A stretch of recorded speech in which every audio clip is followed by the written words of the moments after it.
Assalamualaikum warahmatullahi wabarakatuh dan selamat petang saya ucapkan kepada doktor dan juga semua. Kami merupakan ahli daripada kumpulan 3 yang terdiri daripada 7 orang, iaitu saya sendiri Nurul Najihah, Aina Nada Wafa, Hajihah, Nurul Farhana, Aina Bila, Siti Nafarisa dan Nuri Irdina. Untuk pengetahuan semua, kami memilih tajuk pengaruh media sosial menyebabkan tingkah laku negatif kepada murid sekolah. Dari segi pengenalan, media sosial merupakan media sosial boleh dikatakan semua orang memilikinya pada hari ini, termasuklah murid sekolah. Ia juga bukan sahaja merupakan satu media hiburan, tetapi merupakan satu platform untuk murid-murid mengekspresikan diri mereka dan berinteraksi dengan dunia luar. Namun penggunaan media sosial yang tidak terkawal akan menyebabkan berlakunya pelbagai kesan negatif kepada murid sekolah. Antaranya ialah kurang berdisiplin, terpengaruh budaya luar, dan yang terakhir ialah berlaku masalah sosial. Seterusnya saya akan serahkan kepada kawan saya untuk membentangkan selanjutnya. Baiklah, sebelum saya teruskan pembentangan saya perkenalkan teori Bandura ini telah dibuat oleh Albert Bandura, di mana sebenarnya teori ini adalah bertujuan untuk menilai ataupun mengkaji bagaimana seseorang itu dipengaruhi oleh tingkah laku sebagaimana ia berlaku dalam konteks sebenar, iaitu contohnya adalah menurut Bandura bahawasanya teori ini tidak perlu ditiru bulat-bulat, tetapi ia berfikir terlebih dahulu sebelum ia melakukan tingkah laku tersebut. Jadi dalam hal ini Bandura percaya bahawasanya manusia ini mudah dipengaruhi oleh tingkah laku bukan daripada pengalaman seseorang itu sendiri. Jadi yang terdapat dalam teori Bandura ini adalah pemerhatian dan juga peniruan. Pemerhatian ini di mana seseorang itu ataupun pelajar tersebut memerhati dahulu bagaimana tingkah laku tersebut dilakukan. Saya bagi contoh adalah pelajar sekolah memerhati bagaimana influencer bercakap kasar di dalam media sosial tetapi tetap mendapat pujian yang ramai. Dan peniruan pula adalah bagaimana seseorang itu tadi memerhati gaya dan tingkah laku yang dibuat oleh influencer tersebut tetapi mendapat pujian, lalu dia pun meniru tingkah laku tersebut kerana ingin mendapat perhatian yang sama juga. Teori Bandura ini mempunyai 3 faktor, iaitu faktor karakter model, karakter pemerhati dan juga kesan atau ganjaran. Ketiga-tiga faktor ini akan diuraikan lebih detail oleh pembentang yang seterusnya. Kemudian kita masuk pada faktor yang mempengaruhi peniruan tingkah laku. Yang pertama ialah karakter model. Karakter model ialah seseorang yang lebih cenderung meniru tingkah laku model yang dihormati. Maksudnya kat sini model tingkah laku model yang dilakukan oleh seseorang yang mempunyai kemahiran ataupun kepakaran. Dan tingkah laku ini biasanya ditiru kerana orang-orang ni anggap tingkah laku itu betul. Contoh seperti murid yang meniru tingkah laku gurunya kerana mereka menghormati guru tersebut dan menganggap tingkah laku yang dilakukan itu benar.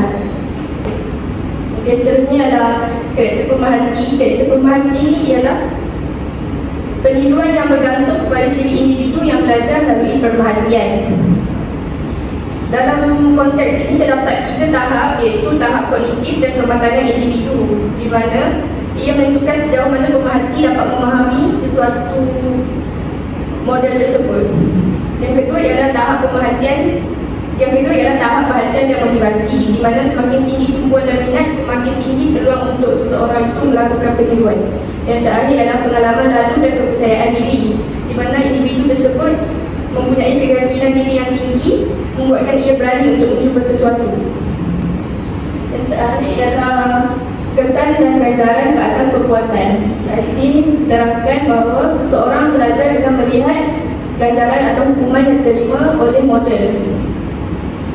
Contohnya, jika model tersebut dihargai atau diberi pujian, maka seseorang itu akan meniru tingkah laku tersebut, dan sekiranya model itu diberikan hukuman atau dicela, maka walaupun seseorang itu tidak akan berdiri tingkah tersebut. Seterusnya saya akan menyerahkan kepada pemberitahu yang berikutnya. Next merupakan contoh tingkah laku negatif yang disebabkan oleh pengaruh media sosial. Yang pertama, meniru perbuatan yang tidak bermoral.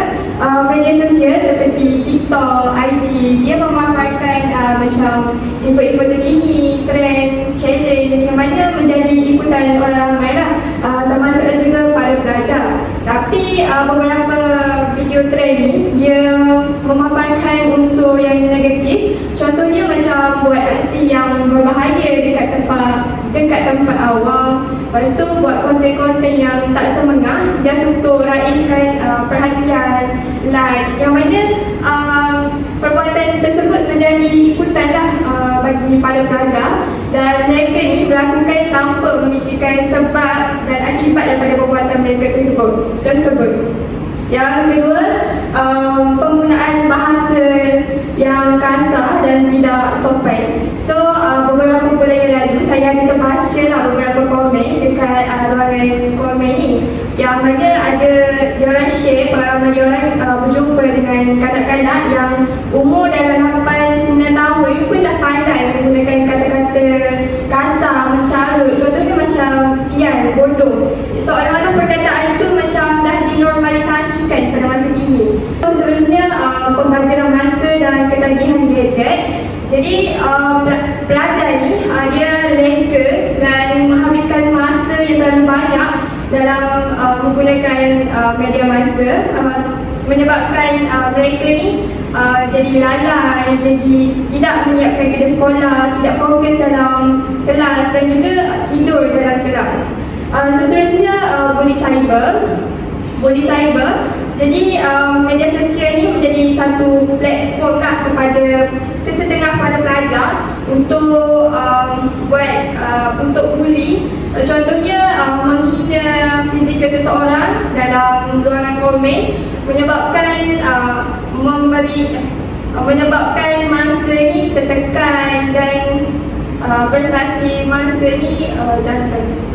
Seterusnya, pergaulan bebas dan pendedahan diri berlebihan. So, pelajar ni dia akan lakukan apa-apa sahaja untuk raih likes dan follower, untuk jadikan diri mereka ni terkenal. Contohnya macam pakai pakaian seksi, lepas tu joget-joget just untuk jadi famous lah macam tu, tanpa memikirkan kesan dia. Ini merupakan contoh-contoh kerana berita dan akhbar yang mana disebabkan oleh pengaruh media sosial, seperti macam pelajar mahu ditikam disebabkan ada pengaruh pembayaran video. Lepas tu kes tikam pelajar dorongan emosi pengaruh media sosial dan sebagainya lah yang korang boleh lihat. Lepas tu seterusnya seterusnya adalah contoh-contoh kes dekat sini kita boleh tengok pelbagai contoh-contoh kes yang berlaku disebabkan pengaruh media sosial. Jadi di sini antara media sosial yang ada adalah Facebook, Instagram, TikTok, YouTube, Snapchat, Telegram dan sebagainya. Jadi dalam konteks pelajar hari ini, media sosial tu diartikan sebagai kelas terbuka. Jadi mereka tidaklah belajar daripada guru semata-mata ataupun ibu bapa, tetapi mereka belajar daripada media sosial. Dan banyak perkara-perkara yang mereka dapat dari media sosial menjadikan mereka tiru. Jadi kat sini kita ada pemerhatian, peniruan macam yang pembentang cakap, pembentang tadi cakap. Sama juga. Jadi apabila pelajar melihat media sosial, mula-mula dia tengok je dulu, lepas tu dia tiru, lepas tiru benda tu kalau dia rasa macam best, dia rasa macam orang suka tengok, dia akan teruskan walaupun perkara tersebut tidaklah betul. Jadi pengaruh negatif ni sebenarnya macam mungkin dalam TikTok ataupun di dalam media sosial benda tu nampak macam biasa, macam normal, padahal sesuatu yang dia tiru tu tak normal. Contohnya macam ni, dia orang jawab soalan cikgu, dia cakap sebab boleh tu daripada media sosial. Padahal benda tu tak normal untuk dijawab dalam tu. Dia macam agak kurang ajar kalau dia jawab macam tu dalam pemeriksaan. Jadi ini amat membimbangkanlah. Seterusnya kesannya adalah terdedah kepada kandungan negatif. Jadi bila dia masuk dalam media sosial ni, dia akan jadi bercakap bahasa kasar, aksi yang tidak sopan dan juga buat budaya heroism. So kat sini heroism ni berpunca daripada pelajar meniru gaya hidup bebas dan aksi yang tidak sopan daripada kandungan hiburan yang tular. Seterusnya saya serahkan kepada pembantu. Okey, so seterusnya kita pergi kepada cara mengatasi pengaruh negatif media sosial terhadap murid sekolah. Sebenarnya pelbagai pihak mestilah berganding bahu dan bekerjasama bagi mengatasi hal ini. Okey, pertama sekali ialah kita boleh lihat kepada peranan ibu bapa. Peranan ibu bapa ni, ibu bapa berperanan untuk memantau penggunaan media sosial anak-anak. Di mana ibu bapa boleh follow akaun media sosial seperti TikTok, IG, Instagram anak-anak untuk memantau aktiviti ataupun posting yang dilakukan oleh mereka. Seterusnya peranan guru, iaitu guru dia boleh memberi pendedahan, boleh memberi pendidikan tentang media sosial di sekolah. Selain itu, guru juga boleh mengadakan kuis dan juga guru mestilah memastikan pelibatan murid dalam aktiviti co-curricular. Kenapa? Disebabkan bila murid meluangkan masa untuk aktiviti eco seperti unit pada uniform, kelab semua tu, murid tu meluangkan masa dengan perkara yang berfaedah. Selain itu, peranan murid itu sendiri. Murid itu sendiri pun mestilah membezakan di mana yang baik dan yang mana buruk. Mestilah pandai untuk menyesuaikan diri dan bijak membuatkan pilihan. Dan kita boleh tengok kepada peranan kerajaan, iaitu kerajaan boleh mengubah undang-undang khas untuk melindungi kanak-kanak yang berada bawah umur. Juga suasana komunikasi dan multimedia yang boleh menapis kandungan berunsur ucap dan juga tidak berpengaruh, yang dapat memberi pengaruh kepada anak-anak. Dan akhir sekali ialah kempen kesedaran, iaitu kempen bijak media sosial. Kerajaan dan NGO juga boleh mengadakan ceramah berikir dan kempen untuk memaparkan dan mendedahkan tentang kesan buruk media sosial. Dan kita pergi kepada kesimpulan. Jadi baiklah, sebagai kesimpulan seperti yang kita sedia maklum, media sosial ni sebenarnya memberi pengaruh besar kepada murid sekolah. Sekiranya murid sekolah ini ataupun pelajar menggunakan media sosial secara berlebihan dan tidak terkawal, sebagai contoh mereka banyak meluangkan masa mereka di TikTok, YouTube, Instagram dan sebagainya. Yang kedua, berdasarkan teori pembelajaran sosial Bandura ini, murid belajar melalui pemerhatian dan peniruan tingkah laku yang terlibat dalam media. Seperti yang kita sedia maklum, murid ini mudah terjerumus dan ikut apa yang dipaparkan di media sosial, terutamanya yang melibatkan kandungan negatif, kerana mereka ini mempunyai perasaan ingin mencuba perkara yang baru. Seterusnya, kandungan negatif boleh mendorong murid meniru perbuatan tidak bermoral, seperti mereka mudah melakukan perkara negatif seperti cyberbullying, menggunakan